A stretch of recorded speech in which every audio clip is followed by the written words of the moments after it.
సమంత గురించి ప్రత్యేకంగా పరిచయం అవసరం లేదు. ఇక సమంత చైతన్య డైవర్స్ తర్వాత చైతన్య శోభిత పెళ్లి చేసుకున్న విషయం తెలిసిందే.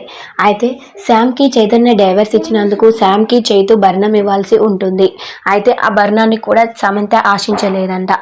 అయితే తను ఆశించకుండా వదిలేసిన ఇంట్లో ఇప్పుడు చైతన్య శోభిత కాపురం పెట్టారు. అప్పుడు శామ్ చైతన్య ఎంతో ప్రేమగా ఎన్నో సంవత్సరాలు కలిసి ఉండాలి అని కట్టుకున్న ఇంట్లో ఇప్పుడు చైతన్య శోభిత కాపురం పెట్టడంతో ఈ విషయంపై మండిపడ్డారు శామ్.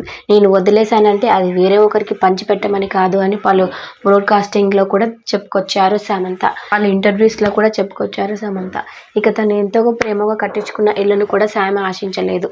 ఇక ఇప్పుడు వారిద్దరు కలిసి అందులో ఉండడం శామ్కి ఏమాత్రం నచ్చట్లేదంట.